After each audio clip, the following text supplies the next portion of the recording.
जितनी आपने पिछले देखा है कि काफ़ी तबाही जो है वो हुई है हमारे यहाँ। उसी सिलसिला में हम सारे मेरे जो साथी सरपंचीज़ हैं, अपने राम सिंह जी, अपने बलवंतरा जी, बाबूराम जी नायब सरपंच है, बिट्टू रैना जी, पंचीज़ जो हमारे सारे साथी पीछे बैठे हैं, हम सारे आज मिले हैं जिला युक्त से मिले हैं अपने सचिन कुमार वैश्य जी से।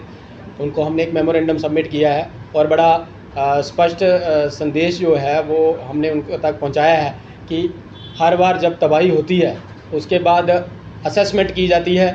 ये कहा जाता है कि जितना भी नुकसान हुआ है उसका असेसमेंट दे दो और उसकी फ़ाइलें बन जाती हैं। अल्टीमेटली होता क्या है, फ़ाइल्स बनती हैं, फ़ाइल्स ऊपर चली जाती हैं, लोग 1000 रुपया 1500 रुपया जेब से खर्च करके वो फाइल्स पूरी करते हैं और अपनी दिहाड़ियाँ अलग से तोड़ते हैं। अल्टीमेटली उसका रिजल्ट क्या निकलता है, बड़ा ज़्यादा कुछ होगा तो SDRF के माध्यम से 4000 रुपया उसको मिल जाता है, इसके अलावा उसको कुछ नहीं मिलता।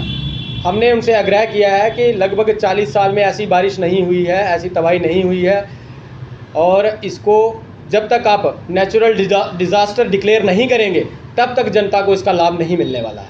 नहीं तो होगा क्या कि जितना मर्जी असेसमेंट आप कर लोगे, जितनी मर्जी फाइल्स आप बना लोगे, लोग जितना मर्जी हमारे पास आएंगे, किसी के पास और जाएंगे, एडमिनिस्ट्रेशन के पास जाएंगे, उनके पास करने को कुछ नहीं होगा।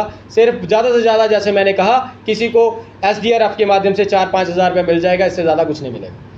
जो सरकारी दायरों को नुकसान हुआ है उसका तो चलो ठीक है, वो ऊपर प्रोजेक्ट करेंगे, कहीं ना कहीं से उनको फंडिंग मिलेगी, लेकिन जो PRIs ने अपना पैसा लगाया है, किसी की प्रोटेक्शन वाल लगाई है, किसी का गली बनाई है, किसी की पुली बनाई है, अगर वो बह गई है उसमें उसका कुछ नहीं मिलने वाला, तो वो कहाँ से कंपनसेट करेंगे। अब हमारे पास तो टाइड फंड्स हैं, उसमें अनटाइड भी नहीं है रखा है हमारे पास। हमने तो पहले भी आग्रह किया था कि हमारे पास कुछ नहीं तो 20-30% अनटाइड फंड रखा जाए, लेकिन वो भी नहीं रखा।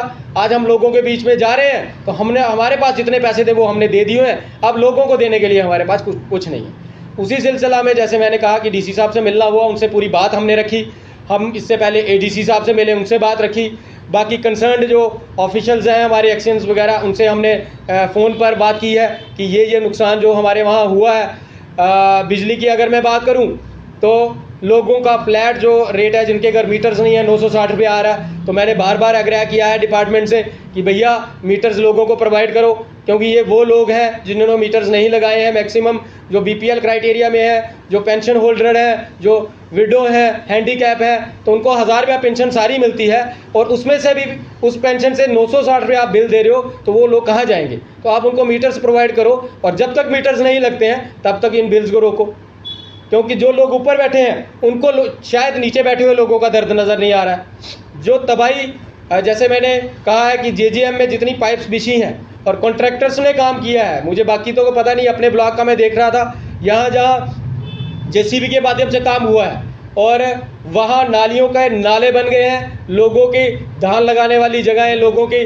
गेहूँ लगाने वाली जगहें तबाह हो गई हैं, लोगों के खेतों के खेत तबाह हुए हैं, तो उसको कंपनसेट कौन करेगा और कैसे किए जाएंगे। इसलिए ये सारी चीज़ें कवर करने के लिए मेरी सरकार से DC साहब के सामने हम इसीलिए पेश हुए थे, उनके गए थे सारे साथी, और उनके सामने हमने अपनी बात रखी है कि ऐसा है कि जब तक आप इसको नेचुरल डिज़ास्टर डिक्लेयर नहीं करोगे तब तक हमारा असेसमेंट करने का, आपका असेसमेंट करने का, जब पूरी जिला प्रशासन भी बैठकर असेसमेंट करेगी, उसका निष्कर्ष कुछ नहीं निकलने वाला है। इसके साथ ही लाइसेंसेस को लेकर बात हुई है। ये भी बहुत पुरानी, जो लोगों के मन में एक संशय बना रहता है कि लाइसेंसेस रिन्यू नहीं हो रहे हैं, तो उसको लेकर हमने बात की है। 4 से 5 हज़ार लाइसेंस रिन्यूअल के लिए पड़ा है, तो DC साहब कह रहे हैं कि उसका प्रोसेस हम शुरू कर रहे हैं। हमने यहाँ तक कहा है कि लोगों को लेट फीस पड़ती है तो उसकी भी कोई हल निकाला जाए। तो उन्होंने कहा है कि लोग अगर अपनी फ़ीस ट्रेजरी में टाइम से जमा करवा देंगे तो हम उसको कंसिडर कर लेंगे।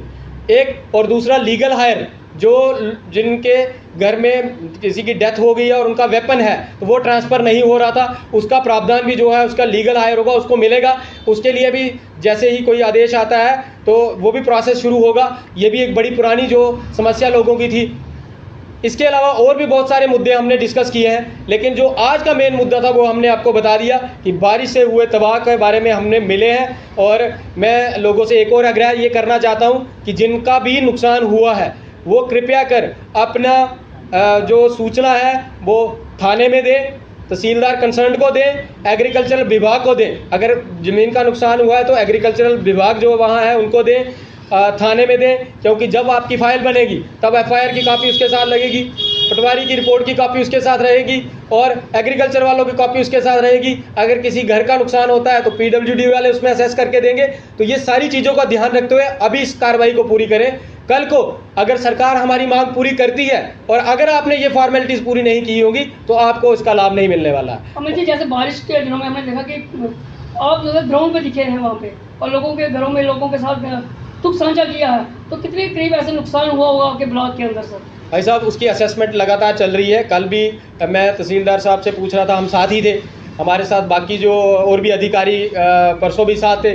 तो अभी कंप्लीट असेसमेंट हमारे पास नहीं आई है, इसलिए मैं अभी कह दूंगा कि कितना हुआ है तो वो गलत हो जाएगा। लेकिन इतना मैं बता देता हूँ आपको कि कुछ नहीं है तो हमारे ब्लॉक के अंदर हमारी लगभग हर पंचायत के अंदर 2 से 4 घर डैमेज हुए हैं, कुछ पार्शली डैमेज हुए हैं, कुछ फुली डैमेज हुए हैं। और ख़ासकर लोगों के प्रोटेक्शन वाल्स और जो ज़मीनें हैं उनको बहुत लॉसेज हुए हैं सबके। तो अभी जब कुल मिला के कल तक ये सारा डाटा हमारे पास आ जाएगा, जब हम इसको आपके साथ साझा कर देंगे कि कितने लॉसेज हुए हैं। लेकिन जो मेन मुद्दा था कि लॉसेज जितने मर्जी हो भाई साहब, जब तक आप इसको डिज़ास्टर में डिक्लेयर नहीं करेंगे तब तक किसी को कुछ मिलने नहीं वाला है। तो इतनी ही मांग हमने आज की है।